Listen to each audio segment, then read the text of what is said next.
ইন্নাল্লাযীনা ক্বালু রাব্বুনাল্লাহু সুম্মা ইসতাকামু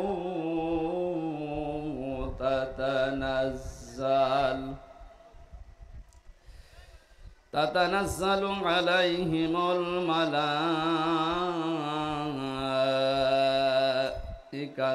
ألا تخافوا ولا تحزنوا وابشروا بالجنة التي كنتم توعدون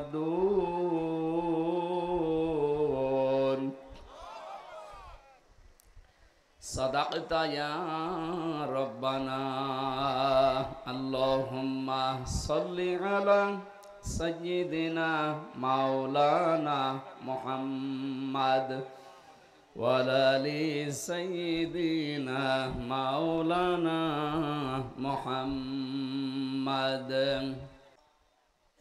প্রাণপ্রিয় গাইবান্ধাবাসী, আল্লাহর দরবারে শুকরিয়া জানাচ্ছি যিনি আমাদেরকে কোরআন শোনার জন্য দিনের বেলায় হাজারো কাজ সব বাদ দিয়ে এই খোলা ময়দানে বসে থাকার তৌফিক এবং ধৈর্য দিয়েছেন। বলেন আলহামদুলিল্লাহ। বিশাল একটা জগদ্দল পাথর আল্লাহ আমাদের বুকের উপর থেকে সরিয়ে দিয়েছেন। ১৫০০ বছর আগে জাহিলিয়াতের পাথর আল্লাহ বিশ্বনবীর পিঠকে বাঁকা করে ফেলেছিল। ওয়াদানা আনকা ওয়িজরাক আল্লাযী আনকাযা যাহরাক। হে নবী, বিশাল একটা পাথর আপনার পিঠের উপরে ছিল, বোঝা। এটা আপনার মাজা পর্যন্ত, পিঠ পর্যন্ত বাঁকা করে ফেলেছিল। আমি এই পাথর, এই বোঝা, এটা সরিয়ে দিয়েছি, আপনাকে আমি হালকা করে দিয়েছি। এই জন্য নবীর উম্মত যারা দাবি করবে কিয়ামত পর্যন্ত এই পৃথিবীতে, তারা মানবতার বোঝা, পাথর যাই বলেন এগুলো হালকা করবে।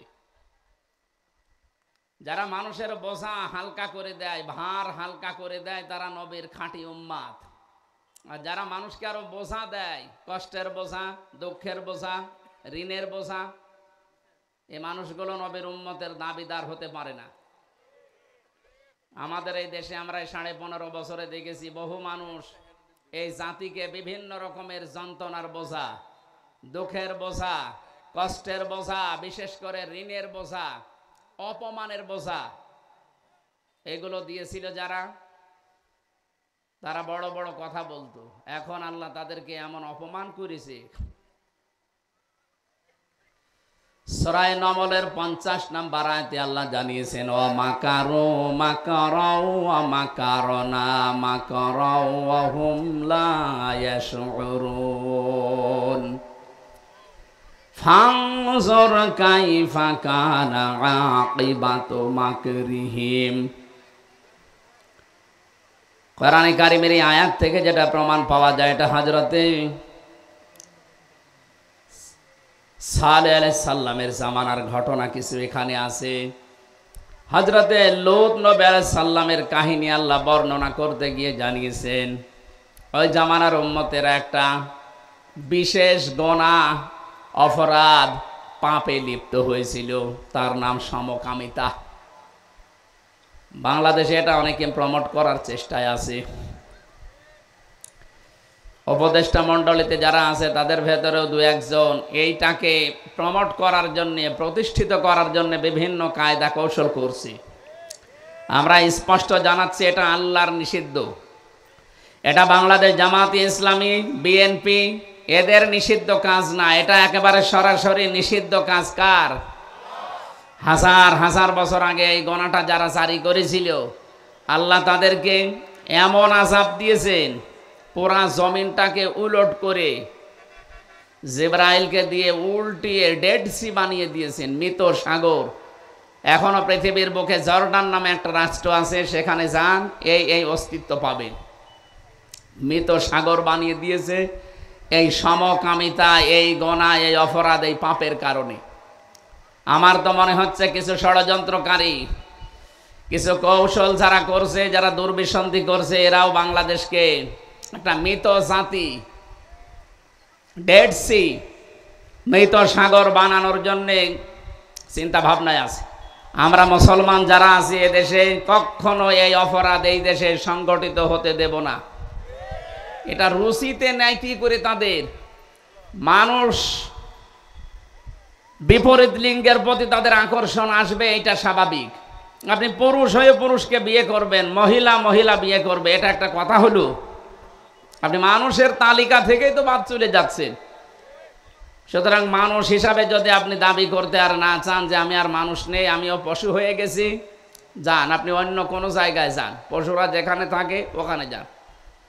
আল্লাহ বলেন আর ষড়যন্ত্র করেছিল হযরতে লূত আলাইহিস সালাম এই কাজে বাধা দেওয়ার কারণে, আমি আল্লাহ কৌশল করেছি। ওরা যে ষড়যন্ত্রের মাধ্যমে হযরতে লূত আলাইহিস সালামকে জমিন থেকে বিদায় করে দেওয়ার জন্যে কোট কৌশল অবলম্বন করেছিল, আমি আল্লাহ এমন কৌশল করলাম, ফানজুর কাইফা কানা আকিবাতু মাকরিহিম। হে নবী, আপনি তাদের ষড়যন্ত্রের দিকে একটু নজর করে দেখেন কি অবস্থা বানিয়েছি এই ষড়যন্ত্রকারীদের।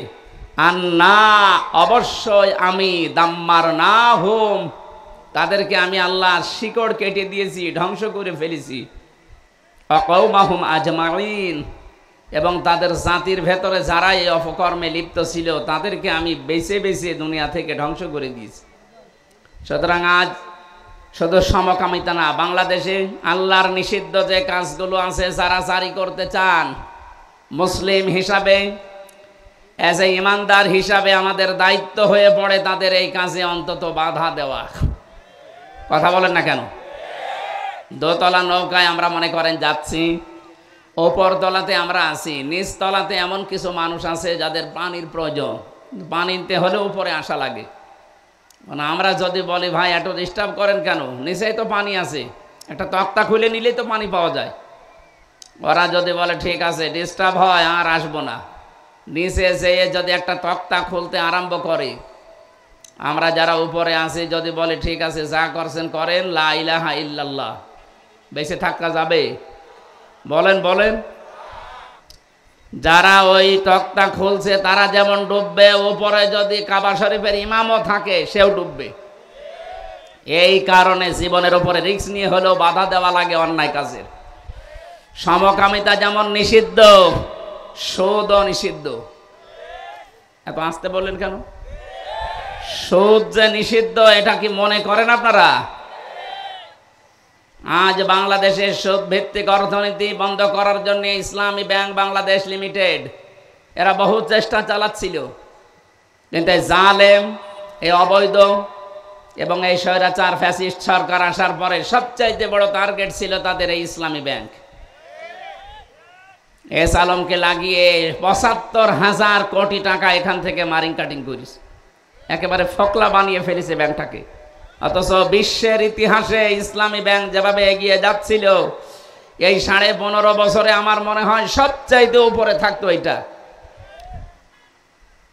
এটা গ্রাম অঞ্চলের মানুষ আমরা, এটা যেহেতু রেকর্ড হচ্ছে এই কারণে বলছি, বাংলার বহু মানুষ অর্থনীতি যে একটা ইবাদত অনেকে জানেই না, ব্যাংকিং ব্যবস্থা যে একটা ইবাদত ওটাকে জানে না। এই জন্য সুদের মতো এই মারাত্মক গণাতে নিজেদেরকে জড়িত করে শেষে আল্লাহ রসুলের সাথে যুদ্ধ করার নামান্তর এবং মায়ের সাথে জেনা করার মতো গণা নিয়ে কবরে যাচ্ছে। বলেন নাউজুবিল্লাহ। আমরা আহ্বান জানাবো যারা অন্তত লেখাপড়ায় অভ্যস্ত আছেন, যারা জ্ঞান অন্বেষণ করতে চান, তারা ইসলামী অর্থনীতির যে মূল নীতিগুলো আছে এগুলো পড়ে।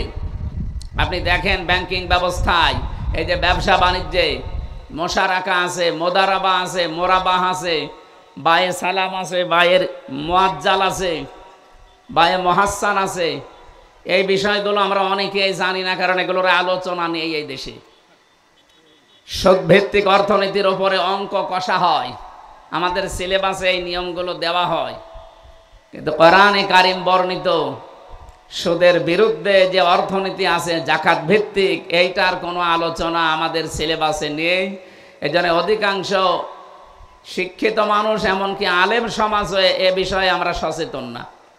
আমি সহ আজকে থেকে যারা এসেছি এটা একটা ইবাদত মনে করি। এ বিষয়ে জ্ঞান অর্জন করার মাধ্যমে এই পাপ থেকে বাঁচার জন্য চেষ্টা চালাতে হবে।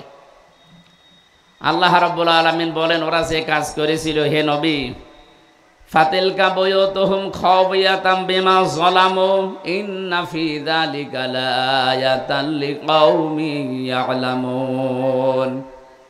খুব খেয়াল করে শুনবেন। ফাতিলকা বুয়ুতুহুম খাওয়ায়াতাম বিমা যালামু, রাব্বুল আলামিন বলেন ওই বাড়িগুলোর দিকে আপনি একটু তাকান। ওদের এই জুলুম, এই পাপ, এই অপরাধ, এই সীমা লঙ্ঘনের কারণে বাড়িগুলোকে আমি উজাড় গৃহ, ভূমিহীন, মানুষজনহীন, জনমানব শূন্য বিরান গৃহ বানিয়ে দিয়েছি। ১৫০০ বছর পর এ আয়াতটা পড়লাম কোন কারণে? এ বাংলাদেশে আজ যারা আল্লাহর নিষিদ্ধ কাজগুলো জমিনে জারি করার মাধ্যমে যারা সীমা লঙ্ঘন করেছিলেন, আল্লাহ পাক যেন আজ হাত দিয়ে দিয়ে ওই জালেমদের বাড়ি ঘরগুলো আমাদেরকে দেখিয়ে দিচ্ছেন।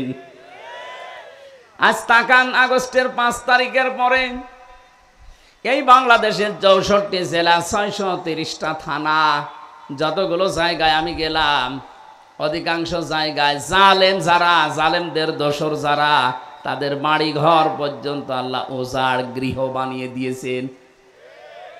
আপনি টের পাচ্ছেন না কোরআনের কথা কত বাস্তব। আমি আমার কুষ্টিয়ার কথা বলছি। মাহবুবুল আলম হানিফ কি দাপটের লোক ছিল বলেন তো। বাংলাদেশে শেখ হাসিনার পরে যদি ওবায়দুল কাদের থাকে, তারপরে হানিফ সাহেব ছিল, অথচ তার বাড়িটা আজকে বিরান গৃহ হয়ে গেছে। আমার তো মনে হচ্ছে ওটা জাতীয় টয়লেট হয়ে যাবে। হ্যাঁ, 3 মাসে যে অবস্থা, ইট খুলে খুলেও মানুষ নিয়ে চলে গেছে। কয়েকদিন আগে আপনারা দেখেছেন একটা পচা ডিম খেয়েছিল আদালতে হাসানুল হক, নুনু মিয়া, এনু, ওর বাড়ি ঘর পর্যন্ত মানুষ। আল্লাহ এই আয়াতটা আমার মনে হচ্ছে আমাদেরকে এখন আঙ্গুল দিয়ে দেখাচ্ছে। ফাতিলকা বুয়ুতুহুম, বাইতুন না বুয়ুত, বহু বচন দিয়েছেন। হোম মানে তাদের, যারা আল্লাহর কোরআনের বিরুদ্ধে সীমা লঙ্ঘন করেছিল, যারা, আপনি দেখেন তাদের এই বাড়ি ঘরগুলো আজ কি অবস্থা তাদের জুলুমের কারণে। সারা দেশের অবস্থা এক না বিপরীত আছে? এমনকি সর্বোচ্চ জায়গা যেটা আপনি কালকে পেপারে দেখেছেন, যেখানে মানুষের কোলাহল ছিল, মানুষ একটু যেতে পারলে নিজেকে ধন্য মনে করত। অনেকে যদি জীবনে একবার গেছে, আমি দেখেছি আবেগে সোমা খেত ওই বাড়িতে, এত ভালোবাসা ছিল। অথচ 3 মাসের ব্যবধানে কি অবস্থা হয়ে গেছে বাড়ির। এখন মনে হয় ভূতও ওখানে থাকে না। কি কথা বলেন না কেন? পৃথিবীর ইতিহাস এইটাই বলে।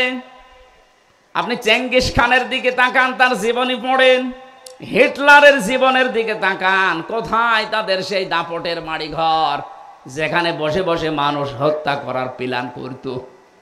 আল্লাহ বলেন খাওয়ায়াতাম বিমা যালামু, তাদের এই জুলুমের কারণে বাড়ি ঘরের অবস্থার দিকে আপনি একটু তাকান না কেন? যেখানে যেখানে মানুষ হত্যা করার প্রাণ হয়, জুলুমের কথাবার্তারা দুর্বিসন্ধি হয়, ওই জায়গাগুলো আল্লাহ অভিশপ্ত করে দেয়। আবু জেহেলের বাড়িতে যেহেতু এইগুলো হইতো, এমনকি নবীকে হত্যা করার জন্য ষড়যন্ত্র করত, এই জন্য আল্লাহ আবু জেহেলের বাড়িকে ইন্টারন্যাশনাল পায়খানা বানিয়ে দিয়েছেন। কথা বলেন না কেন? পৃথিবীর ইতিহাস সত্য, এজন্য আল্লাহ ইতিহাসের কসম দিয়েছেন, ওয়ালা আসরি, ইতিহাসের কসম। পৃথিবীর অনেক কিছু অনেকে ভুলে যেতে পারে, ইতিহাস কিন্তু সব ধারণ করে রাখে। আমরা হয়তো আর 50-100 বছর পরে এখানে কেউ থাকবেন না, কিন্তু ইতিহাস, কথা বলেন না কেন, ইতিহাস থাকবে। হয় আপনাকে স্মরণীয় নাই নিন্দনীয়, যে কোনো একটা করে রাখবে। আবু জেহেলের মতো এত বড় দাপটওয়ালা মানুষকে যদি আল্লাহ ঘৃণিত, নিন্দিত, তার বাড়ি পর্যন্ত টয়লেট বানিয়ে দিতে পারে, আজও যারা পৃথিবীতে দুর্বিসন্ধি করছেন ইসলামের বিরুদ্ধে, যারা জুলুম করছেন, যারা মানবতার বিরুদ্ধে অবস্থান নিয়েছেন, আপনি বিশ্বাস করে নিতে পারেন হয়তো এখন হয় কেউ ইতিহাস ভয়ে লিখছে না, কিন্তু সময় আসবে ইতিহাসও লেখা হবে। এই জুলমের কারণে আপনাকে যেমন ঘৃণিত নিন্দিত করে জাতির কাছে উপস্থাপন করা হবে, আপনার বসবাসের ওই বাড়ি ঘর পর্যন্ত দেখবেন বিরান হয়ে গেছে। আল্লাহ বলেন খাওবিয়াতান, বিরান ভূমি বানিয়ে দিয়েছি। আপনি একটু তাকান না কেন ওইদিকে? ১৫০০ বছর আগে আয়াতটা নাযিল করে লূত আলাইহিস সালামের জামানার মানুষদের কথা আল্লাহ স্মরণ করিয়েছিলেন। আমার মনে হচ্ছে ২০২৪ সালের ৫ আগস্টের দিন থেকে আল্লাহ আমাদেরকে জানাচ্ছেন, ও বাংলার মানুষেরা একটু তাকাও, ফাতিলকা বুয়ুতুহুম।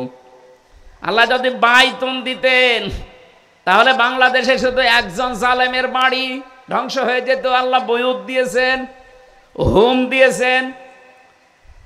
যত জালেম বাংলাদেশে ছিল, যত জালেমের সহযোগে ছিল, ডাইরেক্ট ইনডাইরেক্ট, এদের একটারও বাড়ি ঘর আপনি দেখতে পাবেন না।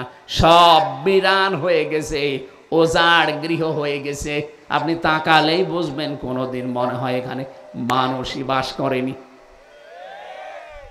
দিনাজপুরের একজন দাপটওয়ালা নেতা ছিল, আমি নাম নিলাম না, তার বাবার নামে মেডিকেল কলেজ পর্যন্ত বানিয়েছিল। তার বাড়িতে সেদিন গিয়েছিলাম, কি অবস্থা! আমার মনে হয় কুকুরকেও যদি ওখানে কেউ থাকতে দেয়, কুকুরও বলবে আমার ভয় লাগছে। অথচ কয়েকদিন আগে কি দাপটওয়ালা জায়গা ছিল ওইটা, ওখানে পাহারা দেওয়ার জন্য 10 জন পুলিশ 24 ঘন্টা ডিউটিতে ছিল, সেখানে আজ পাহারা দিচ্ছে কুকুরও না। এরপরও কি আপনার শিক্ষা আসে না দুনিয়ায়? এই জন্য আমরা যেন আল্লাহর নিষিদ্ধ কোন কাজ যেগুলো সীমা লঙ্ঘন করে ওই জালেমদের পরিণতি আমাদের আবার না হয়ে যায়। কথা বলেন ঠিক কিনা? এরপরের আয়াতে আল্লাহ দিয়েছেন ওয়াং জাইনাল্লাযীনা আমানু ওয়া কানু ইয়াত্তাকুন। আর আমি নিজে বাঁচিয়ে দিয়েছি, আমি নিজে তাদেরকে উদ্ধার করেছি। কাদেরকে? যারা ঈমান এনেছিল আর যারা দুনিয়াতে তাকওয়া অবলম্বন করে চলেছিল। তাকওয়া অবলম্বন করার ঈমান আনা কি? আমরা আজকের তেলাওয়াতকৃত আয়াত থেকে তাফসীর আকারে ওইগুলো মিলাবো ইনশাআল্লাহ। জোরে বলেন ইনশাআল্লাহ।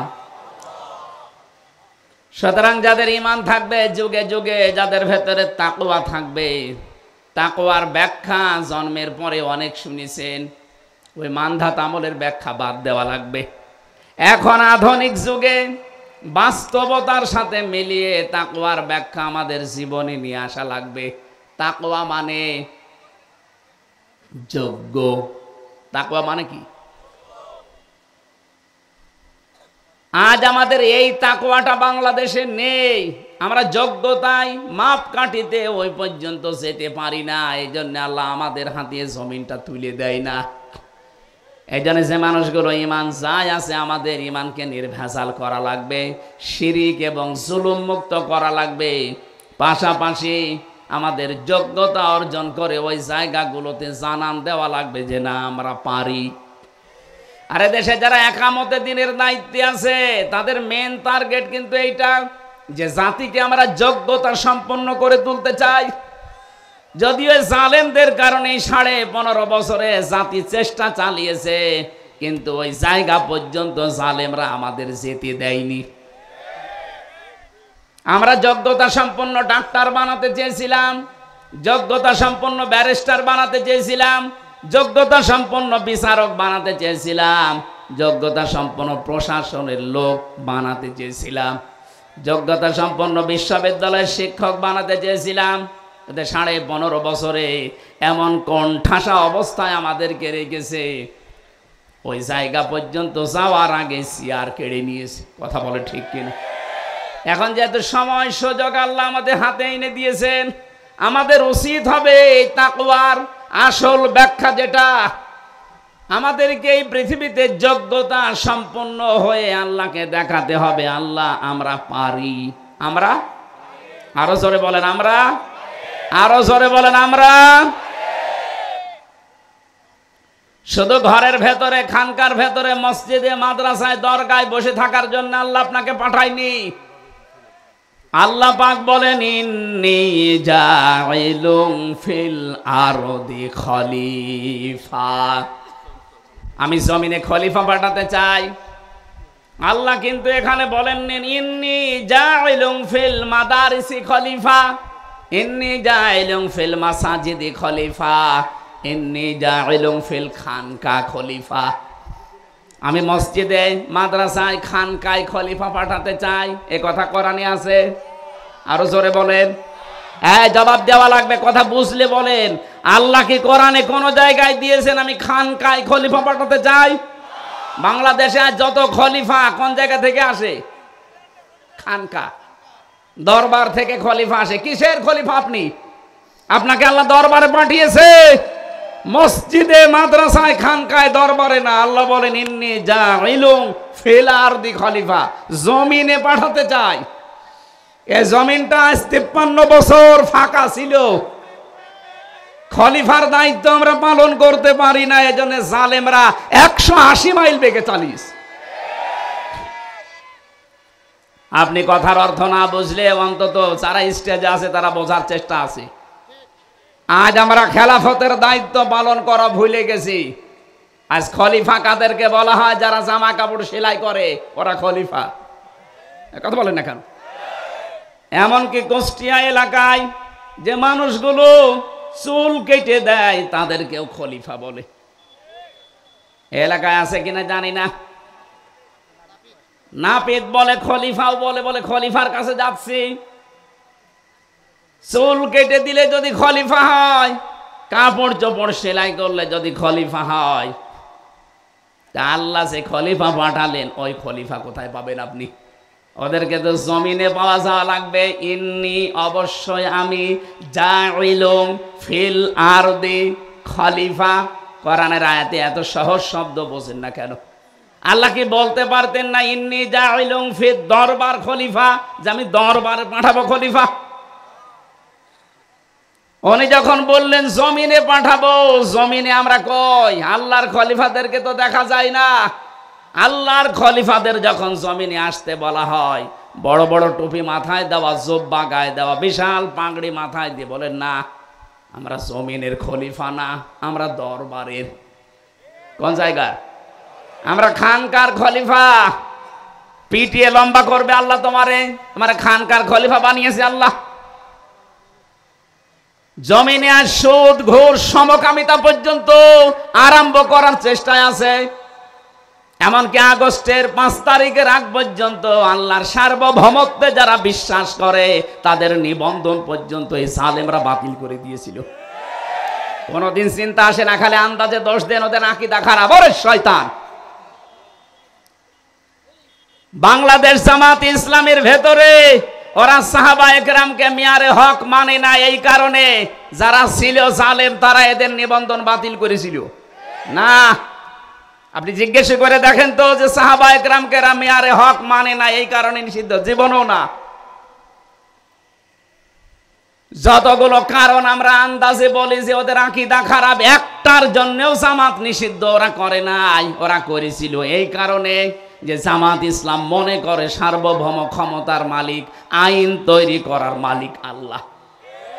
এটা জামাত ইসলাম মনে করবে মানে আপনি কি হয়েছেন? আপনি যে ফতোয়াবাজি করেন, আপনার আকীদা ঠিক নেই। আপনার যদি এই আকীদা না থাকে আপনি কাফের। আবু জেহেল আল্লাহকে একজন আছে বিশ্বাস করতো, কিন্তু আল্লাহর সাথে শিরিক করতো। এ বাংলাদেশে বহু মানুষকে আমরা দেখতে পাচ্ছি, ওরা বলে ক্ষমতার উৎস জনগণ। এদেশে নেই? আপনি টাটকা নির্ভেজাল মুশরিক, আপনি লিখে নেন টাটকা নির্ভেজাল মুশরিক। আপনি আপনার জুব্বা যত বড় থাক আর যত বড় দরবারের খলিফা হন, যারা ক্ষমতার উৎস জনগণ বলে এরা মুশরিক। যারা শিরিক করবে এরা কি? কথা বলেন না কেন? আন্নাল কুওয়াতা লিল্লাহি জামিআ, সব ক্ষমতার উৎস কে? কুলিল্লাহুম্মা মালিকাল মুলক, ক্ষমতার মালিক কে? এই কথাটাই তো জামাত ইসলাম বলতো। তাদের গঠনতন্ত্রে দেখেন লেখা আছে ক্ষমতার উৎস জনগণ নয়, ক্ষমতার সার্বভৌম মালিক কে? এই কারণে নিষিদ্ধ করেছিল। আপনি টের পান? আপনি আছেন ফতোয়াবাজি নিয়ে, যেদিন আপনাকেও ধরবে সেদিন ফতোয়াবাজি করার মতো আর জায়গা পাবেন না। এই জন্য সময় এখনো আছে, নিজেকে সংশোধন করেন। একটা মাসলুমের ওপরে আন্দাজে বিনা কারণে একটা দোষ চাপিয়ে তাদেরকে জাতির সামনে কালার করেন, আপনার লজ্জা করে না? এটা রেকর্ড হচ্ছে, এই কারণে বলছি, সারা দেশে ছড়াবে এটা।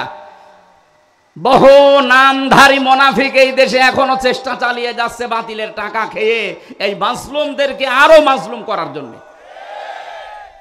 এরা তো এমনিতেই মাসলুম। আপনি দেখতে পারেন না, এই 5 তারিখে 2024 সালের 5 আগস্টের পর থেকে 3.5 মাস হয়ে গেল, একটা চাঁদাবাজির মামলা এদের নামে আছে, টেন্ডারবাজির মামলা আছে, ধর্ষণের মামলা আছে।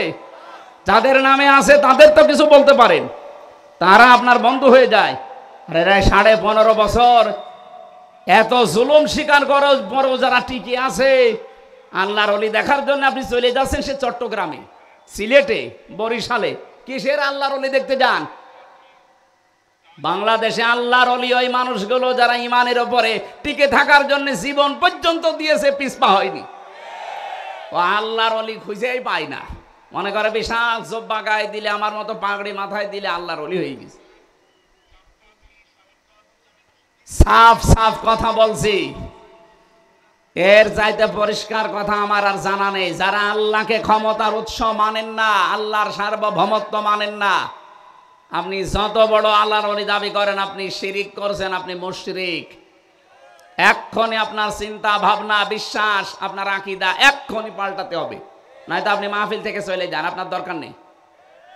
আপনি বেকার সময় নষ্ট করছেন। এক কথায় বলছি, আল্লাহ যেটা পারে ওইটা বলেন, আল্লাহ যেটা পারে ওইটা অন্য কেউ পারে, এই বিশ্বাস করার নাম শিরিক। যারা করে তারা ছেলে মেয়ে দিতে পারে একচ্ছত্র ভাবে। কে? মা বাবা তো কত বিছানায় থাকে দেখি, কই তাদের তো ছেলে মেয়ে হয় না। আপনার মা বাবা বিছানায় ছিল, ছেলে মেয়ে হয়েছে, এটা কি মা বাবা নাকি আল্লাহ দিয়েছে? কারণ মা বাবার কোনো ক্ষমতা নেই, দেওয়ার মালিক কে? সুতরাং আল্লাহ যেটা পারে এটা অন্য কেউ পারে। বহু মানুষ বিশ্বাস করে না আমার বাবাও দিতে পারে, সে জিন্দা বাবা হোক আর মরা বাবা হোক, এ তাবিজেও কাজ হতে পারে। এরকম বিশ্বাস যারা করে তারা শিরিক করে, আর শিরিক যারা করে তারা কি? আমি আর এর চাইতে কিভাবে বোঝালে আপনি বুঝবেন বলেন তো? একটা একটা করে 5-6টা বলছি, মিলান দেখেন মেলে কিনা। সন্তানের এটা যেমন বুঝলেন, রোগ দেওয়ার মালিককে, এটা সুস্থ করার মালিককে।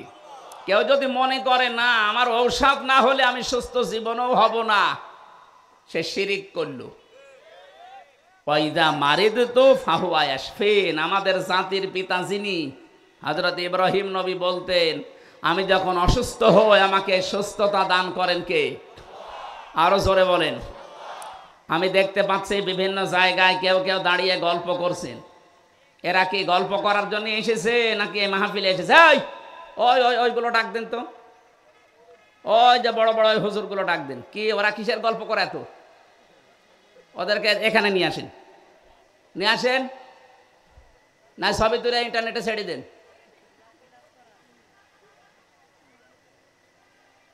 হ্যাঁ, আপনারা বাড়ি থেকে এসেছেন এই জায়গায় কোন কারণে বলেন তো? আপনি যে গল্প করছেন, আমি যত ছোট মানুষ হই আমি আপনাদের মেহমান। নবীজি বলেন আল্লাহর কিয়ামতে কেউ যদি বিশ্বাস করে সে যেন মেহমানকে সম্মান করে। আপনি আমার এই সম্মান দিচ্ছেন, আমি গলা ফাটাচ্ছি একটা জিনিস বোঝানোর জন্য, আর ও বসে বসে গল্প করছে দাঁড়িয়ে। না, আমি আপনার উপরে কিন্তু আমি এখন মুসাফির অবস্থায় আছি, মনটা খারাপ করবেন না, বসেন, যেখানে জায়গা পান বসে যান, না স্টেজে আসেন। আপনার জন্য বহু মানুষ ওইদিকে তাকিয়ে থাকছে, আপনি নিজেও শুনছেন না, মানুষকে, মানুষের মন মানসিকতা ওইদিকে নিয়ে যাচ্ছেন। আবার দাঁড়িয়ে আছেন কোন কারণে? আমি জানছি আবার আপনারা গল্প শুরু করবেন।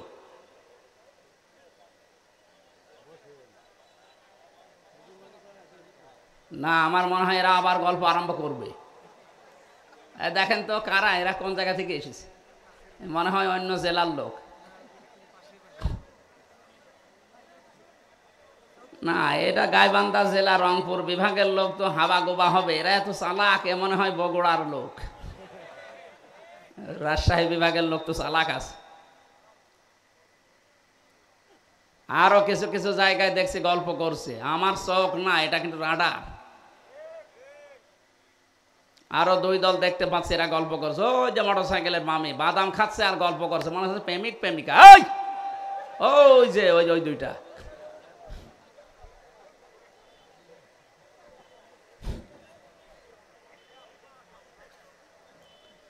গাইবান্ধাবাসী আরো একটি ভন, এদিকে তাকান। আমি যে শিরিকটা দূর করার জন্য বারবার কতবার বললাম, এক কথা বলেন, আল্লাহ যেটা পারে ওটা অন্য কেউ পারে, বিশ্বাস আমাদের আছে। যাদের আছে ওরা শিরিক করছে, আর শিরিক করলে সেই লোকটা কি? আরো জোরে, আলালাহুল খালকু ওয়াল আমরু তাবারাকাল্লাহু রাব্বুল আলামিন। জমিন বানিয়েছি আমি, আইন চলবে আমার, এ কথা কার? তাহলে আল্লাহ বাদে অন্য কারো আইন যারা চালাতে চায় তারা শিরিক করছে, আর শিরিক করছে ওরা মুশরিক। কি আর কি বলবো বলেন?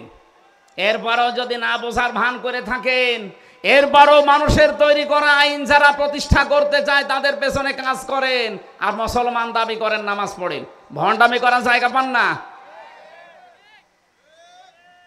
এই কথাগুলো পরিষ্কার করে বলার জন্য আসি, তখন বলে হ্যাঁ উনি দাড়ি পাল্লায় ভোট চাই। আরে শয়তান, দাড়ি পাল্লা মার্কা এখন আছে? বলেন, এখনো পর্যন্ত তো মার্কাই পাইনি। কবে ভোট চালাম আমি আপনার কাছে? আমি ভোট চাই আল্লাহর জন্য। আপনার এই রায়টা যেন এমন জায়গায় দেন যেখানে গেলে আপনি মরে গেলেও সওয়াব পান। আপনি এমন জায়গায় রায় দিয়ে যাবেন যার কারণে কবরে যাওয়ার পরও জাহান্নামের আগুন জ্বলবে না। আমি এটা হতে দেব না। আমি চাই আপনি এমন জায়গায় রায় দেবেন, এই রায়ের কারণে কিয়ামত পর্যন্ত সওয়াব পেতেই থাকবেন। এটা যদি রাজনীতি হয়, হ্যাঁ এটাই আমার রাজনীতি। কোরআনে কারিমের কথা বলার জন্য আমাদের অভিভাবক যারা সর্বোচ্চ দায়িত্বশীল বলেছে তাফসীর মাহফিলে কোরআন দিয়ে কথা বলবেন। তো কোরআনের কথা শুধু নামাজের আছে, রোজার আছে কেন? রাসূলুল্লাহর জীবনে 10 বছর উনি প্রেসিডেন্ট ছিলেন, এটা কোরআনের কথা না? এটা হাদিসের কথা না? তা আপনাকে এই যে আব্দুর রহিম সরকার সাহেব তো এইটাই বোঝাচ্ছিলেন যে শুধু নামাজ পড়বো, রোজা রাখবো, খানকায় আমি বসে জিকির করবো। কেন? সংসদে শয়তান যাবে, ওখানে যে আল্লাহর আইনগুলো ওখানে কায়েম করা লাগবে না? ওনার কথার সামারাইজ তো এইটাই। আমি এই কথাটার ব্যাখ্যা এতক্ষণ করছি। আমাদের শুধু মসজিদে, খানকায়, মাদ্রাসায়, দরবার নিয়ে না, আমরা জমিনে এসেছি। আর জমিন যদি মসজিদ হয়, জমিন সংসদও। সংসদ কি জমিনের বাইরে? ওখানে যাবে কি শয়তান? আপনাকে যাওয়া লাগবে না। এটা যদি ইবাদত কেউ মনে না করে, তার ইমানের ঘাটতি আছে। কেউ যদি মনে করে এটা দুনিয়ার কাজ, দুনিয়ার কাজ মানে দুনিয়ার কাজ বলে কিচ্ছু নেই। যা করবেন এইটা দিয়ে আপনার আখিরাত তৈরি হবে, হয় জান্নাত না জাহান্নাম। এমনকি কেউ যদি টয়লেটেও যায়, এইটা দিয়েও তার আখিরাত তৈরি হয়। এই যে ঠিক বললেন, আন্দাজে না বুঝে? বুঝে বলেছেন? হ্যাঁ আলহামদুলিল্লাহ, যে বলেছেন ঠিক, হ্যাঁ ও বুঝে বলিস। আমি 8-10 মিনিট টয়লেটে থাকি, বাম পা দিয়ে প্রবেশ করে দোয়া পড়লাম, ডান পা দিয়ে বের হওয়ার সময় দোয়া পড়লাম। যতক্ষণ আছি পুরাটাই আমার ইবাদত। একটা টয়লেট করা যদি 8-10 মিনিট ইবাদত হয়, এ জমিন আল্লাহর নবী 10টা বছর দিয়ে কোরআন দিয়ে চালিয়েছিলেন। এইটা ইবাদত মানেন না, এটা রাজনীতি মনে করেন। আপনি কি? আমার মনে হয় 1500 বছর পার হয়ে গেছে। এখন যদি নবীজি আসতেন, আপনি নবীকেও বলতেন নবী মনে হয় ওই দলের, এটা বলতেন না? বাংলাদেশের বিভিন্ন জায়গায় এই নামধারী জালেম তো বিদায় নিয়েছে, কিছু মুনাফিক এরা এই কথা বলতে চাচ্ছে যে আমাদের পক্ষে কথা বলে না, শুধু এই দিকে টেনে বলে। আরে ভাই, আমি আপনাকে চিনি, আর আপনার পক্ষে কথা বলার মতো কোনো কথা তো কোরআনে নেই। কারণ আপনি চাঁদাবাজি করেন, আপনি টেন্ডারবাজি করেন, আপনি মানুষকে আন্দাজে মিথ্যা মামলা দিয়ে ধরিয়ে দেন, বিনা কারণে একজনের মাথায় লাঠি মারেন। তে আপনার পক্ষে আমি আয়াত পাবো কোথায়? যারা এই 3 মাসে টেন্ডারবাজি করে নাই, চাঁদাবাজি করে নাই, যারা মানুষকে আরো সাহায্য করেছে, তাদের পক্ষে তো কোরআনের আয়াত আছে না নেই? বলতে গেলে তো সেগুলোই আসবে। আপনার পক্ষে নেই, তাই আমি বলতে পারি না। আপনি নতুন কোরআন এনে দেন, আমি সেখান থেকে ব্যাখ্যা করছি। তাছাড়া এই কোরআনে আপনার পক্ষে যাওয়ার মতো কোনো কথা নেই, কারণ আপনি মানুষের তৈরি করা আইন কায়েম করতে চান। মানুষের তৈরি করা আইন যারা প্রতিষ্ঠা করতে চায় তাদের পক্ষে কোনো আয়াত কোরআনে আছে? কাদের পক্ষে আছে? যারা আল্লাহর আইন, আল্লাহর খলিফা হয়ে জমিনে কায়েম করতে চায়। কথা বলেন না কেন? আর এটা করতে গেলে ঝামেলা আসবে, আর এই ঝামেলা মাথায় নিয়েই কবর পর্যন্ত যাওয়া লাগবে। আর এই সমস্ত সিদ্ধান্ত নিয়ে এই লোকটা এসেছে। আপনি তাকান না কেন এই লোকটার দিকে? এনাকে আল্লাহ যে সম্পদ দিয়েছে, ওনার যে প্রভাব প্রতিপত্তি, এই রক্ত পিচ্ছিল রাস্তায় না এসে যদি কোনো দরবারে বসে জিকির করতো, জীবনটা কেটে চলে যেত না? না, আতঙ্কে থাকা লাগে এখন। কোন কারণে? নিজের কারণে, আল্লাহর বিধানের কারণে। আমারও আল্লাহ যা দিয়েছে, আমার বাবার যা আছে, আমি যদি মরণ পর্যন্ত শুধু জিকির করি আমার কোনো অসুবিধা নেই। কোন কারণে রক্ত পিচ্ছিল পথে আসা লাগবে আমার? কারণ আমি নামাজকে যেমন ইবাদত মনে করি, রমজানের রোজাকে যেভাবে ইবাদত মনে করি, এই জমিনে আল্লাহর বিধান কায়েম করা লাগবে, এইটাও ইবাদত মনে করি। নামাজ পড়তে গেলে যদি বাধা দেন, আপনার খবর আছে? কথা বলে না কেন? আমি নামাজ পড়তে গেলে যদি আপনি বাধা দেন, আপনার খবর আছে না? আমি না, যে কেউ নামাজে বাধা যেই দেবে তার খবর আছে না নেই? রোজা রাখতে কেউ বাধা দিলে তার খবর আছে না নেই? হজ করতে যাব কেউ যদি বাধা দেয় তার খবর আছে না নেই? এ জমিনে দিন কায়েম করব যদি কেউ বাধা দেয়, ঠিক নামাজের মতোই তার কি আছে? এই সহজ কথা না বুঝে শুধু উল্টা দিকে নিয়ে যা, আমার বিরুদ্ধে বলে। আর তো চরিত্র আছে, তোর পক্ষে বলা লাগবে। এরকম কড়া ভাষা বলার পরেও যদি কারো বিবেকের ওপরে দাগ না কাটে, আমার মনে হয় ওর বিবেকের ওপরে কুকুরে প্রসাব করছে। আল্লাহ আপনাদেরকে সম্মতি দিন, বলেন আমিন। আমার আজকের আলোচনার বিষয় আমি সাজিয়েছিলাম, গাড়িতে আসার সময় লিখছিলাম সুসংবাদ। বহু দুঃসংবাদ শুনেছি 15.5 বছর, এখন আমরা সুসংবাদ শুনতে চাই। আর সুসংবাদ দিতে পারে কে বলেন তো? সূরা হামিম সাজদা 54টা আয়াত আছে, মাত্র একটা আয়াত পড়েছি, 30 নাম্বার আয়াত। আল্লাহ পাক আজকের আয়াতে কিছু সুসংবাদ আমাদেরকে দিতে চাচ্ছেন। যদি আমরা সত্যি আয়াতটা মেনে নিতে পারি, বাকি জীবনে আপনি আসলে সুসংবাদ পাবেন। জবান খুলে কোরআনের আয়াতটা আগে পড়েন। আউযু বিল্লাহি মিনাশ শাইতানির রাজিম। বিসমিল্লাহির রহমানির রহিম।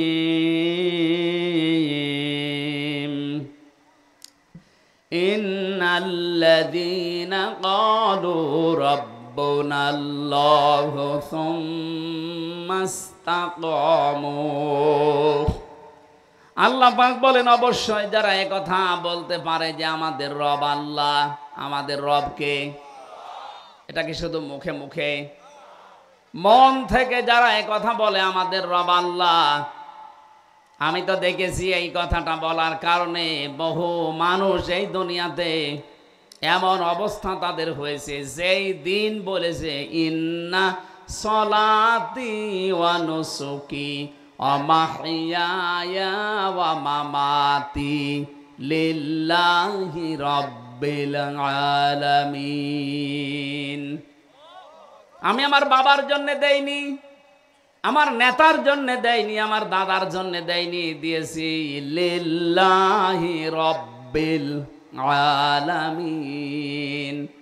আমার নামাজ, আমার কোরবানি, আমার বেঁচে থাকা, আমার মরে যাওয়া সব আমি আল্লাহর জন্য দিয়ে দিয়েছি, যিনি বিশ্ব জাহানের রব। কি তিনি? কি রব? বলেন কি? এই শব্দটা শুনতে যত ছোট, এ বাস্তবতা অত ছোট না। আমি কোরআন হাদিসের যতটুকু পড়াশোনা করেছি, আমার মনে হয় সব আল্লাহ এই রবের ভেতরে লুকিয়ে রেখেছেন।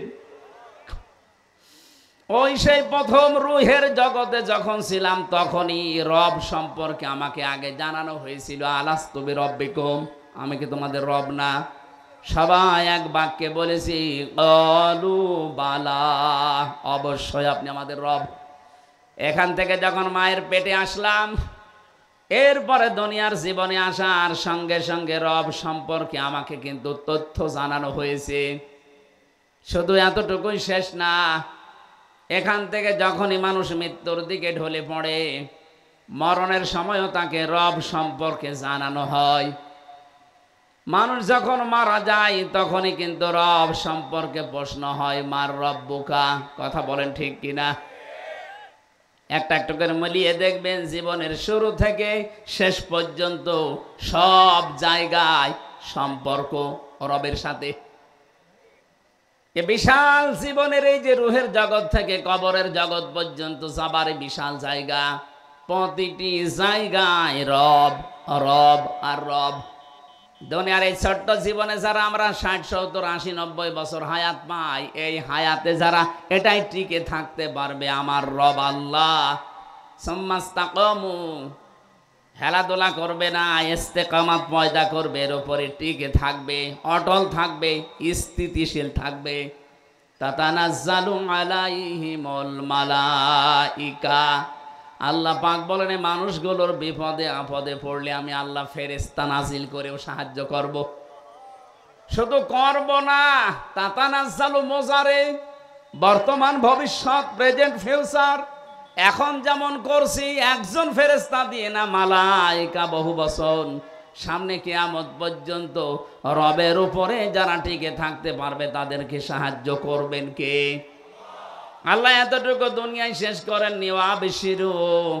আল্লাহ বলেন আল্লাহ তাখাফু ওয়ালা তাহজানু, তাদেরকে আমি এই কথা ফেরেশতাদেরকে দিয়ে বলাই, বলো তাদেরকে কোনো ভয় নেই, তোমাদের কোনো চিন্তা নেই। এজন্য যারা আল্লাহকে রব বলার পরে টিকে থাকতে পারে ওদের ভেতরের ভয় আল্লাহ দূর করে দেয়। আপনি দেখবেন ওরা ভয়হীন হয়ে যায়। দুনিয়ায় যত রকমের ভয় তাদেরকে দেখানো হয়, কোনো ভয় তাদেরকে কাবু করতে পারে না। 8 বছর 10 বছর আয়না ঘরের মতো জায়গায় থেকে এসে তো আমার মনে হয় তারা তাওবা করে আল্লাহকে ভুলে যাওয়ার কথা ছিল। কিন্তু তাকান ব্যারিস্টার আরমানের দিকে, আগের চাইতে ঈমান আল্লাহ তার আরো বাড়িয়ে দিয়েছে। এজন্য যারা আল্লাহকে রব বলার পরে সত্যি টিকে থাকতে পারবে, এদের ভেতর থেকে ফেরেশতারা 2টা জিনিস দূর করে দেবে, আল্লাহ তাখাফু ওয়ালা তাহজানু, কোনো ভয় নেই, কোনো চিন্তা নেই, ওয়া আবশিরু বিল জান্নাহ, ওই জান্নাতের সুসংবাদ গ্রহণ করেন। আল্লাযী কুনতুম তুআদুন, যার ওয়াদা আল্লাহ তোমাদের সাথে করেছেন। আল্লাহ আমাদের সাথে যে ওয়াদা করেছেন জান্নাতের, এই সুসংবাদটা পাওয়ার জন্য 2টা কাজ দুনিয়ায় মাস্ট বি এখন থেকে আরম্ভ করা লাগবে। আল্লাহকে রব বলে স্বীকার করার পর তার ওই কথার উপরে টিকে থাকা লাগবে। কথা বলেন ঠিক কিনা? এবার আসেন শব্দের ব্যাখ্যাগুলো যাই। প্রথম শব্দ কোরআনের এটাই পেয়েছি, রব্বুন আল্লাহ, আমাদের রব। কোরআন শরীফের ভেতরে এই র আর বা এই শব্দটা আমি যত জায়গায় পেয়েছি 19টা অর্থে পেয়েছি রব শব্দের। সামারাইজ করে করে আমি 5টা অর্থে নিয়ে এসেছি। এই 5টা বিষয় যারা দুনিয়াতে মেনে চলতে পারবে, কবরে যাওয়ার সঙ্গে সঙ্গে তারা বলতে পারবে রব্বি আল্লাহ, আমার রব আল্লাহ। জোরে বলেন সুবহানাল্লাহ। তাহলে প্রথম নাম্বারে কি আমি তাফসির থেকে নোট করেছিলাম, 1 নম্বরে রব শব্দের অর্থ, রব মানে সৃষ্টিকর্তা। রব মানে কি? আমার যে সৃষ্টিকর্তা একজন আছে তিনি আমার রব। এটার প্রমাণ আপনি কোরআনে কারিম পড়লে প্রথম যে আয়াত নাজিল হয়েছিল ওখানেই পাবেন, ইকরা বিসমি রাব্বিকাল্লাযী খালাক, পড়ো তোমার ওই প্রভুর নামে যিনি তোমাকে বানিয়েছেন। এখানে যিনি শব্দটা দিলেন সেখানে রব আছে, দেখবেন ইকরা বিসমি রাব্বিকাল্লাযী খালাক, আমাকে সৃষ্টি করেছে তার নাম কি? রব। বলেন বলেন, এই কথাটা আল্লাহ প্রথমে দিলেন কেন? মানুষ যদি এই শব্দ নিয়ে চিন্তা ভাবনা করে আমার রব আমাকে বানিয়েছে, কি দিয়ে বানিয়েছে একটু দেখি। হালাতা আলাল ইনসানি হিনুম মিনাদ দাহরি লাম ইয়াকুন শাইআম মাযকুরা। আল্লাহ পাক বলেন তোমার জীবনে কি এমন সময় যায়নি হামজা যে সময় উল্লেখ করার মতো তুমি কিছু ছিলে না, তোমার নাম ছিল না, পরিচয় ছিল না, তুমি যে চেয়ারে বসবে এটা তো কল্পনাই করা যায় না।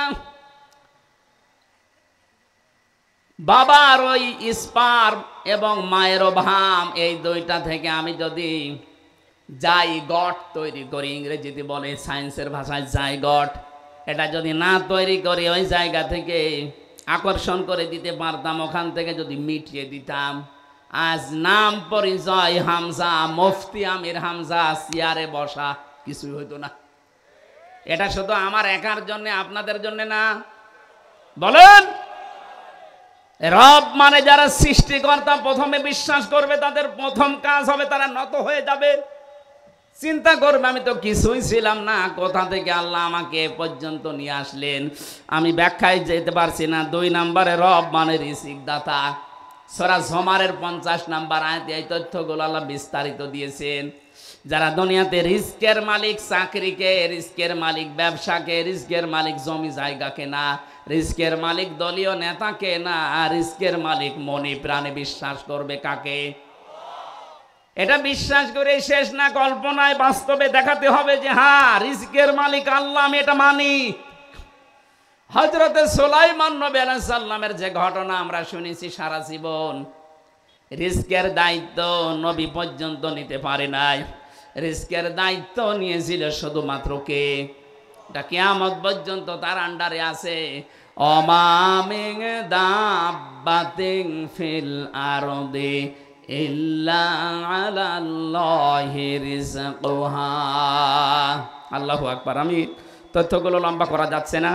3 নম্বরে রব মানে মাবুদ, এর পরিচয় আল্লাহ দিয়েছেন সূরা জারিয়াতে 56 নম্বর আয়াতে। 4 নম্বরে রব মানে আইনদাতা, এর পরিচয় দেওয়া আছে সূরা আরাফের 54 নম্বর আয়াতে। 5 নম্বরে রব মানে অভিভাবক, এর পরিচয় আছে সূরা আনামের 102 নম্বর আয়াতে। এক একটা শব্দের ভেতরে লক্ষ লক্ষ কথা তাফসিরে ইবনে কাসির আর ফি জিলালিল কোরআনে আছে। আমি সবগুলো আজকে নোট করেছিলাম, কিন্তু সময় আমাদের অনুকূলে এখন আর নেই। এখন আসরের নামাজ, ফরজ নামাজ না হলে আমরা আলো চালাতে পারতাম, যেহেতু ফরজ নামাজ। কে লিখেছেন এখানে? এখন দেখছেন কেন? আগে থেকে কি করলেন? এরা মাহফিলের এই খরচে একটু টানাটানি বেঁধেছে এদের। আপনাদের টাকা পয়সা যারা নিয়ে এসেছিলেন অনেক কমিটির কাছে, ব্যাগ হয়তো আছে বা বিভিন্ন লোক আছে যারা ওই যে আছে ব্যাগ নিয়ে, ওনাদের কাছে একটু দিয়েছেন, ওরা যেন সাহস হারিয়ে না ফেলে। কোরআন প্রচারে যদি আপনার টাকা খরচ না হয় তো কি আপনি রব্বানের গানে টাকা খরচ করবেন? হ্যাঁ না মমতাজকে নিয়ে এসে কনসার্ট দিয়ে টাকা খরচ করবেন? কোথায় ব্যয় করবেন আপনার টাকা বলেন? সুতরাং যারা এই যে যাচ্ছে ওনাদেরকে সামর্থ্য অনুযায়ী যতটুকু পারা যায় অবশ্যই দিয়েছেন এবং দেবেন। আমার সময়টা কম হয়ে গেছে, আর একটু আগে যদি আসতে পারতাম বা উঠতে পারতাম ভালো হতো। আর আসরের নামাজ তো সামনে, সময় হয়ে গেছে আসরের নামাজের। আমরা বাকি কথা আজকে আর বলতে পারলাম না। এই গোবিন্দগঞ্জ বাজারে মাহফিল নেওয়া আছে স্যারের, কত তারিখে যেন? 27 তারিখে। 27 তারিখে আছে দিনের বেলা। ওখানে আমরা আসরের নামাজ আগে পড়ে নেব 3:30টায়, এরপর একেবারে মাগরিব পর্যন্ত চালাবো।